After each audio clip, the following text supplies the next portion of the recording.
창세기 30장. 라헬은 야곱에게 아들을 낳아주지 못하자 언니를 시기하여 야곱에게 이렇게 말하였다. 나에게도 자식을 낳게 해주세요. 그렇지 않으면 죽어버리겠습니다. 이때 야곱이 라헬에게 화를 내며 내가 하나님이요? 당신이 아이를 낳을 수 없게 하시는 분은 그분이 아니요? 하자.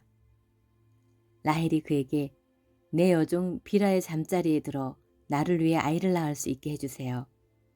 그러면 그녀를 통해서 나도 자식을 가질 수 있습니다 하고 그녀의 시녀 빌하를 남편에게 첩으로 주었다. 야곱이 빌하와 잠자리를 같이 하자 그녀는 임신하여 아들을 낳았다.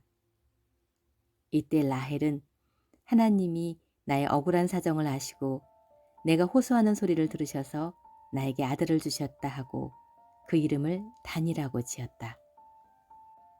라헬의 시녀 빌하가 다시 임신하여 야곱에게 둘째 아들을 낳아주자 라헬이 내가 언니와 심한 경쟁을 하여 이겼다 하고 그 이름을 납달리라고 하였다. 한편 레아는 자기 출산이 멈춘 것을 알고 그녀의 시녀 실바를 야곱에게 첩으로 주었다. 실바가 야곱에게 아들을 낳아주자 레아는 운이 좋다 하고 그 이름을 가시라고 하였다. 레아의 시녀 실바가 야곱에게 둘째 아들을 낳아주자 레아는 정말 기쁘구나. 여자들이 나를 행복한 여자라고 부를 것이다 하고 그 이름을 아셀이라고 지었다. 밀을 추수할 때에 르우벤이 들에 나갔다가 합한 채를 발견하게 되었다. 그래서 그것을 자기 어머니 레아에게 갖다 주자 라헬이 레아에게 언니의 아들이 구해온 합한 채를 내게도 좀 주세요 하고 간청하였다. 그러나 레아는 그녀에게 내가 내 남편을 빼앗아 가고서도 부족해서 이제 내 아들이 구해온 합한 채마저 빼앗아 가려고 하느냐 하고 쏘아붙였다. 그러자 라헬이 만일 언니가 나에게 그 합한 채를 주시면 오늘 밤은 언니가 내 남편의 잠자리에 들 수 있습니다 하였다. 저녁 때에 야곱이 들에서 돌아오자 레아가 나와서 그를 맞으며 오늘 밤에는 당신이 나와 함께 자야 합니다. 내 아들이 구해온 합한 채로 내가 그 대가를 지불했습니다 하고 말하였다. 그래서 야곱은 그날 밤 그녀와 잠자리를 같이 하였다. 하나님이 레아의 기도를 들어주셔서 그녀가 임신하여 야곱에게 다섯째 아들을 낳아주고 내가 내 시녀를 남편에게 주었으므로 하나님이 그것을 보상해 주셨다 하며 그 이름을 잇사갈이라고 하였다. 레아가 다시 임신하여 여섯째 아들을 낳고 하나님이 나에게 좋은 선물을 주셨다. 내가 남편에게 여섯 아들을 낳아주었으니 이제는 그가 나를 소중히 여길 것이다 하며 그 이름을 스불론이라고 하였다. 그 외에도 그녀는 딸 하나를 낳고 그 이름을 디나라고 하였다. 그때 하나님은 라헬을 기억하시고 그녀의 기도를 들으셔서 아이를 가질 수 있게 하셨다. 그래서 라헬은 임신하여 아들을 낳고 하나님이 나의 수치를 씻어주셨다. 나에게 하나님이 또 다른 아들을 주셨으면 좋겠구나 하고 그 이름을 요셉이라고 하였다. 야곱과 라반의 협정. 라헬이 요셉을 낳은 후에 야곱이 라반에게 말하였다. 이제 고향으로 돌아가고 싶습니다. 내가 외삼촌을 위해 일한 대가로 얻은 내 처자들과 함께 떠나게 해주십시오. 내가 외삼촌을 위해서 어떻게 일했는지는 외삼촌이 잘 아십니다. 너 때문에 여호와께서 나를 축복해 주셨다는 사실을 나는 경험을 통해서 잘 알고 있다. 내가 나를 좋게 여긴다면 그대로 머물러 있거라. 보수를 얼마나 주면 좋겠는지 말해보아라. 내가 얼마든지 주겠다. 내가 외삼촌을 어떻게 섬겼으며 외삼촌의 짐승을 어떻게 벼살폈는지 외삼촌이 잘 아십니다. 내가 오기 전에는 외삼촌의 재산이 얼마 되지 않았는데 이제는 재산이 무척 많아졌습니다. 여호와께서 내 발길이 닿는 곳마다 외삼촌을 축복하셨습니다. 그러나 나는 언제나 내 가족을 위해서 일해야 합니까? 내가 너에게 무엇을 주면 되겠느냐? 당장 무엇을 주실 필요는 없습니다. 하지만 외삼촌께서 내가 제시하는 조건을 승낙하신다면 계속 외삼촌의 양떼를 먹이고 지키겠습니다. 오늘 내가 외삼촌의 짐승 가운데서 검은 양과 얼룩덜룩하고 점 있는 양과 염소를 가려낼 테니 앞으로 그런 것이 나오면 내 삭시 되게 해주십시오. 내가 정직한지 아는지에 대해서는 쉽게 알아보는 방법이 있습니다. 외삼촌께서 오셔서 내 품삯을 조사하실 때 만약 얼룩덜룩하지 않고 점이 없는 양과 염소가 있거나 검지 않은 양이 있으면 그것을 훔친 것으로 생각하셔도 좋습니다. 그래서 라반은 좋다. 내가 내 제안대로 하겠다 하고 바로 그날 얼룩덜룩한 무늬가 있거나 흰 반점이 있는 염소와 검은 양들을 가려내어 자기 아들들에게 맡기고 자기 짐승과 야곱의 짐승 사이에 사흘 길의 간격을 두었다. 그러고서 야곱은 라반의 남은 양떼를 먹였다. 그러나 야곱은 버드나무와 살구나무와 플라터너스 가지를 꺾어서 흰 줄무늬가 생기도록 여기저기 껍질을 벗겨 그 가지들을 양들의 물 구유에 갖다 두어 양들이 물을 먹을 때 정면으로 그 가지들을 볼 수 있게 하였다. 양떼가 물을 먹으러 와서 그 가지 앞에서 새끼를 뱀으로 줄무늬가 있거나 얼룩덜룩하고 점이 있는 새끼를 낳았다. 야곱은 자기 양과 라반의 양을 구분하여 서로 섞이지 않게 하였다. 그는 건강한 것이 새끼를 뺄 때에는 그 가지를 양들이 물을 먹는 물 구유에 세워 그 가지 곁에서 새끼를 베게 하고 허약한 것이 새끼를 뺄 때에는 그 가지를 물 구유에 갖다 두지 않았다. 그러므로 허약한 것은 라반의 것이 되고 건강한 것은 야곱의 것이 되었다. 이렇게 해서 야곱은 순식간에 부자가 되어 많은 남녀 종들을 거느리고 수많은 양과 낙타와 나귀를 소유하게 되었다. 에스더 6장. 황제가 모르드게를 높임. 그날 밤 황제는 잠이 오지 않아 신하들에게 궁중일기를 가져와 읽으라고 명령하였다. 그들이 그것을 읽는 가운데 궁궐문을 지키던 두넷이 빅다나와 데레스가 자기를 살해하려고 모의하였으나 모르드게가 그것을 알고 고발한 사실이 기록되어 있었다. 그래서 황제는 이 일에 대하여 모르드게에게 무슨 상을 주었느냐 하고 물었다. 그러자 신하들은 아무 상도 주지 않았습니다 하고 대답하였다. 그때 황제가 뜰에 누가 있느냐 하고 물었다. 마침 하만이 자기가 만들어 놓은 교수대에 모르드게를 처형시키려고 황제의 허락을 받고자 궁궐 바깥뜰에 들어섰다.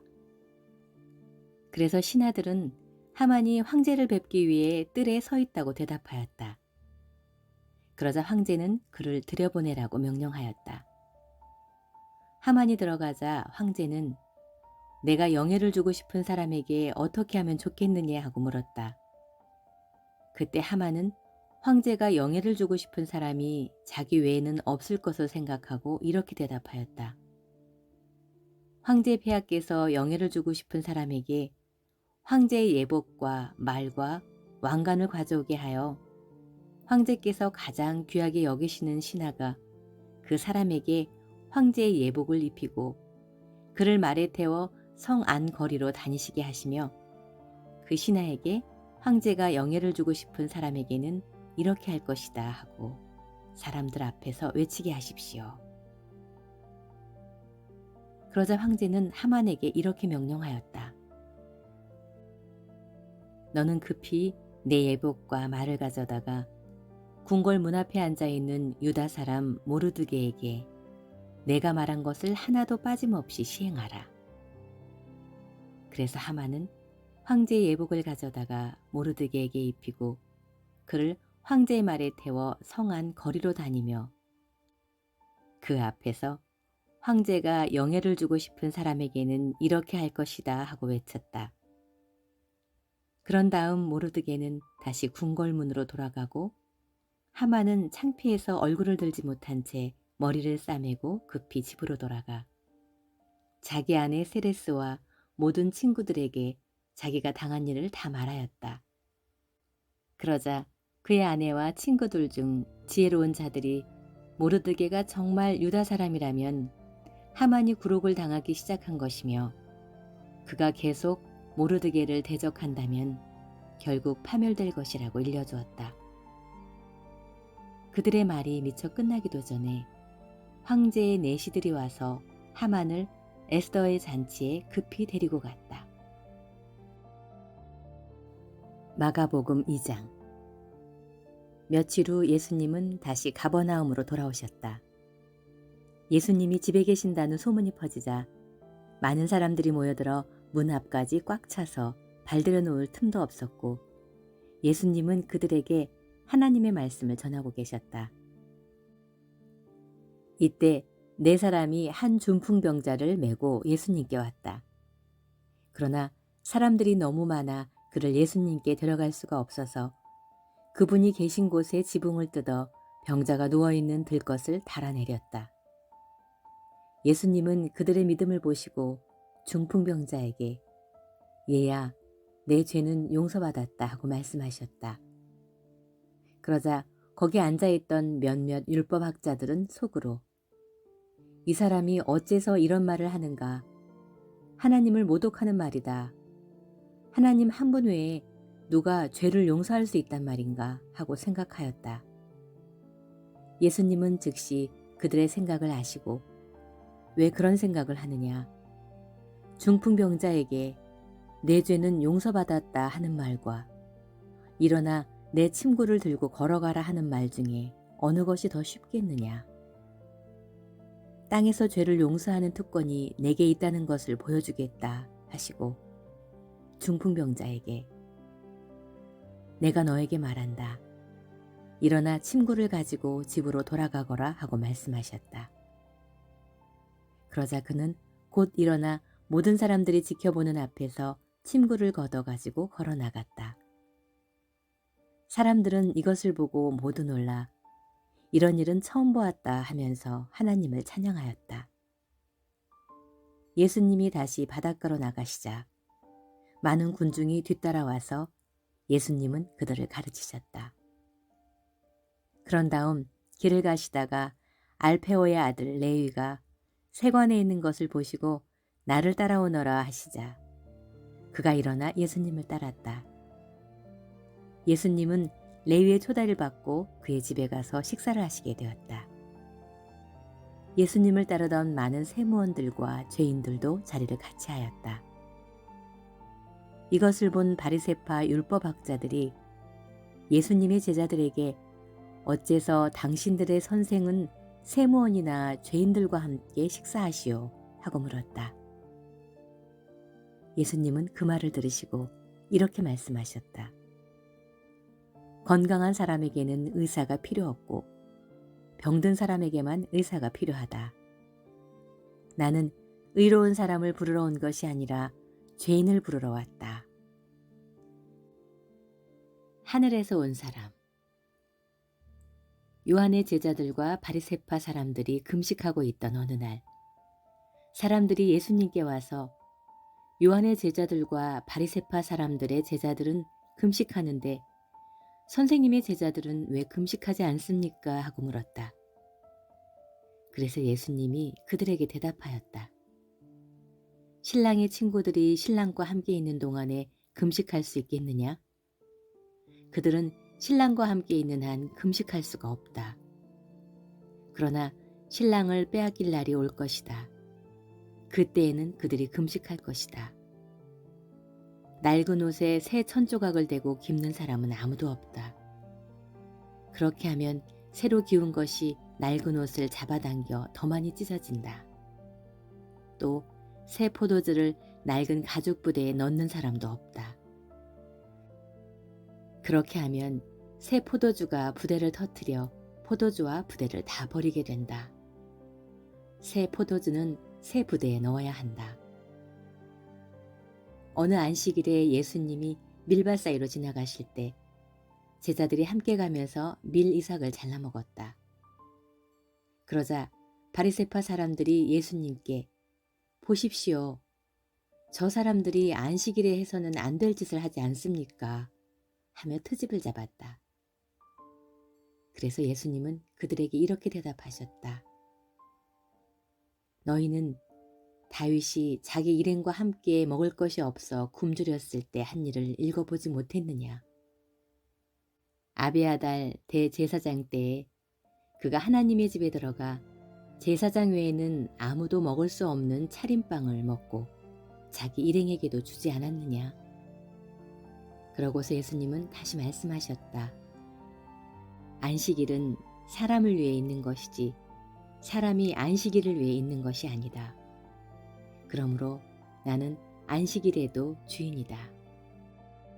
로마 교회에 보낸 편지 로마서 1장. 그리스도 예수님의 종이 된 나 바울은 하나님의 기쁜 소식을 전하기 위해 사도로 부르심을 받고 거룩하게 구별되었습니다. 이 기쁜 소식은 하나님께서 예언자들을 통해 성경에서 미리 약속하신 그의 아들에 관한 것입니다. 그분으로 말하면 육신으로는 다윗의 후손으로 태어나시고 거룩한 영으로는 죽은 사람들 가운데서 부활하여 능력으로 하나님의 아들임이 인정되신 우리 주 예수 그리스도이십니다. 우리가 그분을 통해 은혜와 사도의 직책을 받은 것은 모든 나라 사람들이 믿고 순종하도록 하기 위해서입니다. 여러분도 그들 가운데서 예수 그리스도의 부르심을 받은 사람들입니다. 하나님의 사랑을 받아 성도가 된 로마의 모든 사람에게 하나님 우리 아버지와 주 예수 그리스도의 은혜와 평안이 함께하기를 바랍니다. 하나님의 믿음으로 오는 생명. 나는 무엇보다도 여러분의 믿음이 온 세상에 널리 알려지고 있기 때문에 예수 그리스도를 통해 내 하나님께 감사를 드립니다. 내가 그리스도에 대한 기쁜 소식을 전하며 정성껏 하나님을 섬기는 것과 또 여러분을 기억하며 쉬지 않고 기도하는 것을 하나님께서도 잘 알고 계십니다. 나는 하나님의 뜻 안에서 여러분에게 갈 수 있는 길이 열리기를 늘 기도하고 있습니다. 이처럼 내가 여러분을 간절히 만나려고 하는 것은 영적인 축복을 나눔으로써 여러분의 믿음을 강하게 하려는 것입니다. 다시 말해서 여러분과 내가 서로 믿음을 통해 힘을 얻으려는 것입니다. 형제 여러분, 내가 다른 이방인들 가운데서 좋은 결실을 얻은 것처럼 여러분 가운데서도 좋은 결실을 얻으려고 여러분에게 여러 번 가고자 했다는 것을 아시기 바랍니다. 그러나 지금까지 길이 막혀 뜻을 이루지 못했습니다. 나는 문화인이건 야만인이건 지혜로운 사람이건 어리석은 사람이건 모든 사람에게 빚진 자입니다. 그래서 로마에 있는 여러분에게도 기쁜 소식을 전하게 되기를 갈망하고 있습니다. 나는 이 기쁜 소식을 조금도 부끄러워하지 않습니다. 그것은 처음 유대인에게만 해당되었으나 이제는 이방인에게도 전파되어 모든 믿는 사람들을 구원하는 하나님의 능력이기 때문입니다. 이 기쁜 소식에는 오직 믿음으로만 하나님과 올바른 관계를 갖게 된다는 것이 나타나 있습니다. 이것은 성경에 의로운 사람은 믿음으로 살 것이다 라고 쓰인 말씀과 같습니다. 불순종에서 오는 죽음. 그러나 악한 행동으로 진리를 막는 모든 죄인들에게는 하나님이 하늘에서 노여워하십니다. 이것은 하나님이 자기에 대하여 알만한 것을 그들에게 나타내셔서 그것이 그들에게 분명해졌기 때문입니다. 하나님이 세상을 창조하신 그때부터 보이지 않는 그의 속성, 곧 그의 영원하신 능력과 신성이 그가 만드신 만물을 통해 분명히 나타나서 알게 되었으니 이제 그들은 변명할 수가 없습니다. 그들은 하나님을 알면서도 그분을 하나님으로서 영광스럽게 하지 않고 감사하지도 않으며 그들의 생각은 쓸모없고 그들의 어리석은 마음은 어두워졌습니다.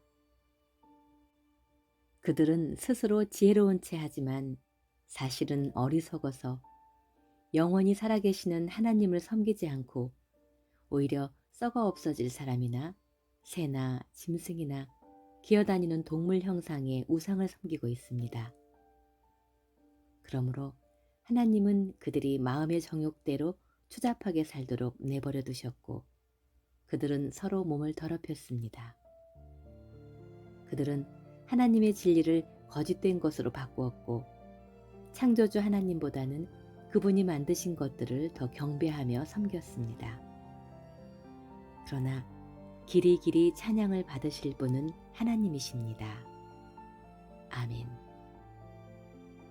이것 때문에 하나님께서는 그들을 부끄러운 정욕대로 살게 버려두셨습니다. 그래서 여자들까지도 정상적인 성생활을 버리고 변태적인 것을 즐기며 남자들도 그와 같이 여자들과의 정상적인 성생활을 버리고 자기들끼리 서로 정욕을 불태우면서 부끄러운 짓을 하여 그 잘못에 대한 마땅한 대가를 받았습니다. 사람들이 하나님을 알려고 하지 않았으므로 하나님께서도 그들이 부패한 마음으로 악한 일을 하도록 내버려 두셨습니다. 그들은 온갖 부정, 추악, 욕심, 악한 생각, 시기, 살인, 다툼, 사기, 악으로 가득 차 있습니다. 그리고 그들은 수군거리며 서로 헐뜯고 하나님을 미워하고 건방지고 교만하며 자랑하고 악한 일을 꾸며대고 부모에게 불순종하고 미련하여 신의도 인정도 없고 무자비합니다. 이런 식으로 사는 사람은 죽음을 당한다는 하나님의 법을 알면서도 그들은 자기들만 이런 짓을 하는 것이 아니라 이렇게 하는 사람들을 옳다고 두둔까지 하고 있습니다.